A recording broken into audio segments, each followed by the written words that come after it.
You knew me about this! He was screaming, not just at my sister, but at her 10-year-old child.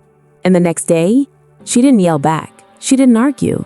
She smiled, walked to the kitchen, and quietly turned his worst fear into something he'd never escape. If you've ever seen someone cross a line so badly that revenge felt justified, then you're going to love this story. Hit that like button, subscribe to Silent Comeback, and turn on the bell notification because stories like this, they only get darker and more satisfying. Let me give you some context first, because without it, the ending won't hit nearly as hard.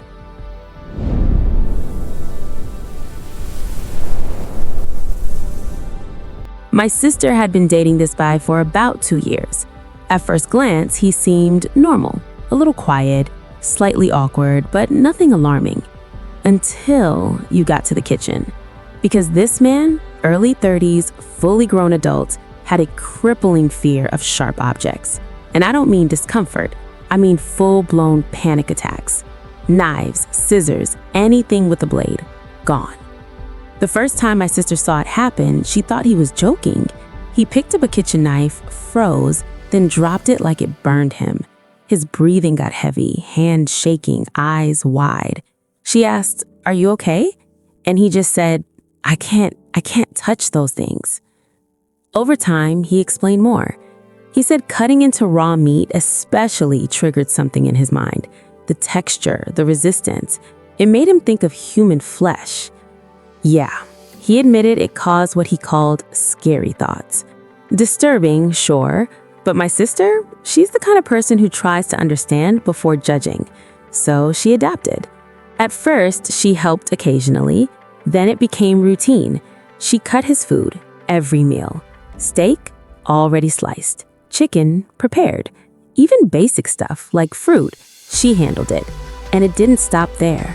She moved the knives out of sight, literally hid them under the sink because just seeing them made him anxious. Their entire kitchen setup revolved around his fear. And for 2 years, she supported him. Never complained, never mocked him, just adjusted her life around his comfort. But here's the thing about people like that. Sometimes they don't appreciate it. As time went on, his behavior started to shift. He became more irritable, more controlling. Small things would set him off. If dinner wasn't ready exactly when he wanted, attitude. If her kid made noise while he was working, complaints. And slowly, the respect disappeared. But my sister stayed. Not because she was weak, but because she believed people could change. Until the night, everything broke. It was supposed to be a normal evening. Dinner was cooking, her kid was at the table doing homework, and then she saw a message on his phone. One message turned into scrolling. Scrolling turned into confirmation. He wasn't just flirting, he was cheating. Multiple women, lies stacked on lies. When she confronted him, he didn't deny it. He exploded, started yelling, loud, aggressive, blaming her, saying she was too much, saying she wasn't enough. But then he turned to her child, a 10-year-old, and started saying things no child should ever hear. Cruel, personal, vicious. The kind of words that stick with you. And in that moment, something in my sister snapped. Not loudly, not dramatically, just silently. She didn't scream back, didn't argue. She just said, "We're leaving." And that was it. That night, she packed essentials, kept it calm for her kid, but inside, she was done. 2 years of patience, 2 years of accommodation, and this is how he repaid her? By cheating and verbally attacking a child? No, he didn't deserve closure. He didn't deserve forgiveness. But what he did deserve was something he'd feel every single day. The next morning, she came back while he was out, quiet, focused. She packed the rest of her things, clothes, documents, everything. And then she walked into the kitchen and stood there for a moment, looking at the knife block. Ironically, it was his, a gift he once bought himself, back when he was trying to get over his fear. And recently, he had actually started improving. For the first time in months, he'd begun using knives again, carefully, Slowly, but still, a big step. And that's when the idea hit her. Not loud, not dramatic, just precise. She pulled out the knives, the ones he had been practicing with, the ones tied directly to his fear.